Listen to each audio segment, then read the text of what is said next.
Allez, salut! Aujourd'hui, on va faire un petit brief sur ce qu'on fait en shape parce que les vidéos que j'ai faites en fait en vision depuis moi permettent pas toujours de bien comprendre et de bien résumer ce qu'on fait. Donc cette petite vidéo va me permettre de vous expliquer en dessinant ce qu'on fait quand on shape et dans quel ordre. Parce que si vous avez vu dans la vidéo précédente, l'ordre dans lequel on shape est extrêmement important, c'est même la chose la plus importante. Donc, dans cette vidéo, je vous montre ce que je fais, dans quel ordre et pourquoi. Ok, donc ici, dans cette vidéo, on part d'un pain de mousse 2D. C'est ce qu'on fait dans cette petite série de vidéos, puisque ça nous permet de gagner du temps et de ne pas acheter le pain de mousse trop cher et de trouver un peu un équilibre entre tout ça. Voilà. Donc, ce pain de mousse 2D, la première chose qu'on va faire, c'est qu'on va placer des repères. Ça, il y a toute une vidéo sur ça, je vous laisse aller la voir.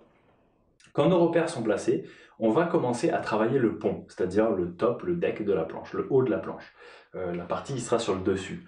Ce qu'on cherche à faire, parce que cette planche a un peu de volume, c'est en fait venir tomber progressivement vers les rails pour qu'en fait les rails aient moins d'épaisseur et moins de volume et que donc on ait une planche qui ait de la portance au milieu, qui va vraiment avoir ce volume au milieu de la planche qui va vous faire ramer plus vite, qui va faire que la planche va bien flotter, bien partir dans les vagues, mais quand même des rails qui sont plus fins, qui va rendre la planche plus agressive puisque vous allez pouvoir plus appuyer quand vous êtes en bas de la vague sur le rail, enfoncer le rail dans l'eau et donc avoir des virages et un meilleur contrôle, en tout cas un peu plus de radicalité. Voilà. Donc pour faire ça, si on prend une vue en tranche de la planche, en plein milieu, et ben on voit ça. Donc si notre planche est comme ça, hop, on prend la vue en tranche ici, et ça nous donne un rectangle comme ça. Pour le moment, on en est là. On a nos tracés sur la planche. Et donc, ce qu'on va chercher à faire, c'est pas aller jusqu'au milieu tout de suite. On va laisser cette zone libre. Et en fait, on va venir progressivement, hop, avec le surf foam, donc c'est une râpe, hein, tomber de manière égale des deux côtés un peu de volume. On va râper, ensuite on descend de grain, on prend le shaper block. Et quand on a fait ça, avec le shaper block, eh ben, on va venir finir de poncer les angles et puis poncer un peu le dessus pour obtenir quelque chose de bien rond et de bien propre. Vraiment, ça va être important, ça va nous permettre d'avoir un dessus de la planche qui est bien arrondi, qui est bien joli. Voilà. Donc ça, c'est notre première étape sur le haut de la planche. Une fois qu'on a fait ça, on va dire qu'on a quand même déjà bien avancé parce que sur un pain de mousse 2D qui est déjà vraiment, on va dire, à la bonne forme, vous allez voir qu'il n'y a pas tant de travail que ça va assez vite. Parce que l'étape d'après, ça va être de venir prendre 1 cm là, 1 cm là, et de faire un petit arrondi bien rond ici. Donc ça, on ne le fait même pas à la râpe, on prend directement notre cale à poncer avec un papier 120 ou notre shaper block avec un papier 120 ou 80 si vous avez, en tout cas pas en dessous de 80. Et on va venir en fait faire le petit arrondi qu'il y a sur le dessous. Si vous regardez un shortboard que vous avez, vous verrez que l'arrondi sur le dessous est très rond, très simple et qu'il ne va pas loin dessous. C'est pour ça qu'on prend que 1 cm de chaque côté et qu'on arrondit comme ça.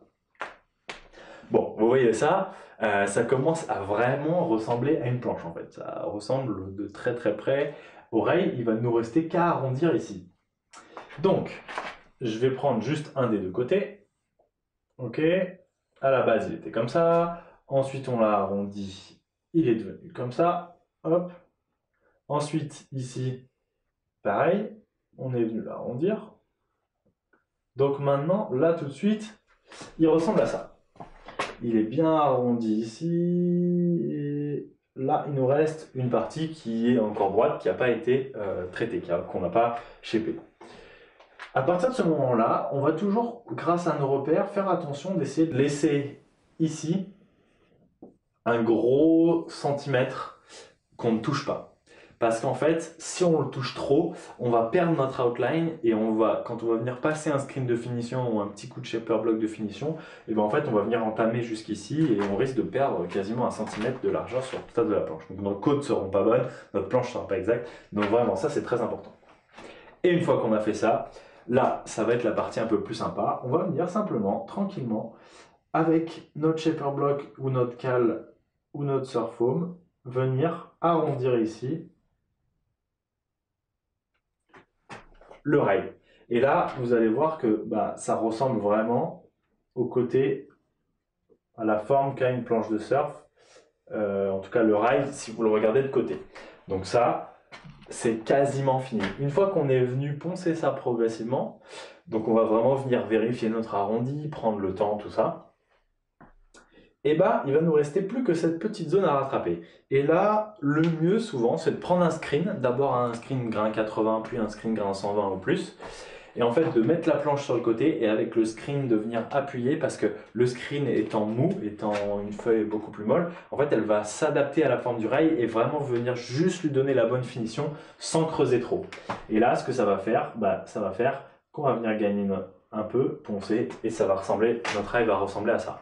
Et là, en fait, c'est vraiment super. On va avoir fini notre rail sur le côté. Donc, il faut savoir que ce que je viens d'expliquer là, c'est pour la partie qui arrive jusqu'au haut des ailerons comme on avait parlé. Donc en fait, c'est pour toute cette partie-là, c'est-à-dire c'est pour tout le haut de la planche. Par contre, pour le tail, je rappelle qu'on garde bien notre angle en bas et on va simplement venir donner cette forme au rail pour bien garder un angle en bas, en dessous, là où il y a les ailerons, pour que la planche reste agressive sur toute la partie du tail et qu'elle puisse bien mordre dans la vague, qu'elle ait un bel angle, même si on le tombera légèrement pour stratifier.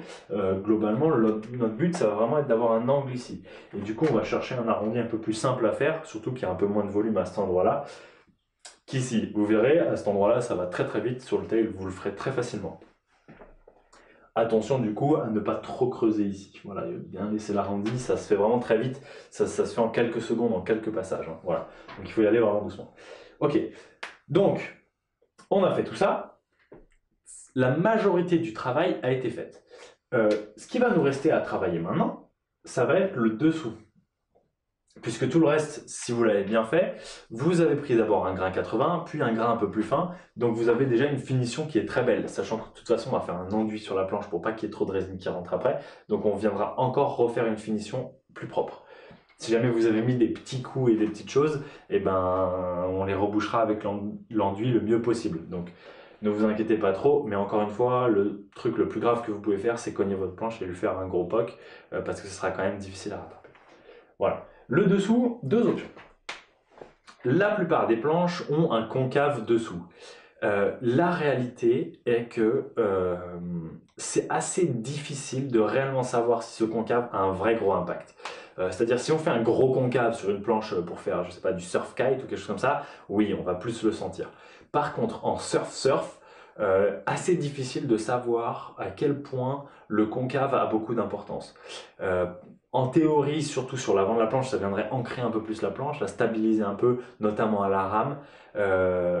Ma planche préférée, qui est une 6.0 et sur laquelle on a fait un peu des mesures, des choses comme ça, et que j'ai chez moi, et pas vraiment, voire pas du tout avec du concave. C'est-à-dire que c'est une planche qui en fait a le dessous complètement plat et c'est très bien.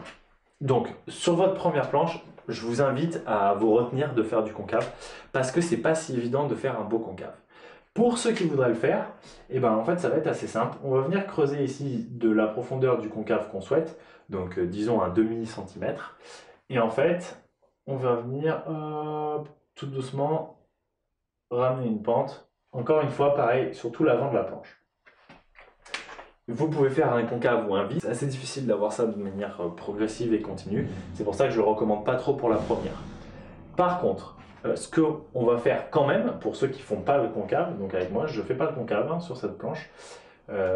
Aussi parce que je vais chercher une planche qui va quand même et garder du volume et être très joueuse. Donc je préfère pas faire de concave sur cette planche. On va quand même prendre un grain fin. Donc d'abord un grain 80 sur le shaper block, mettre un coup pour en fait enlever l'aspect des petites sphères, des petites bulles de polystyrène et retrouver un aspect plus blanc, plus joli, plus lisse. Et ensuite on passe avec un grain plus fin, un grain 120 et on va venir pareil mettre un coup sur tout le dessous de la planche pour avoir un aspect plus lisse. Quand on a fini ça, on doit se retrouver avec une planche qui est toute blanche, toute lisse, toute belle et on a fini. Voilà. Donc ça prend pas énormément de temps. Hein. Si vous en faites juste le soir tranquillement. Ça va peut-être vous prendre 1 heure ou deux soirs de suite, mais ça, quand je l'ai fait, je l'ai fait tranquillement et ça m'a pris une demi-journée. Voilà.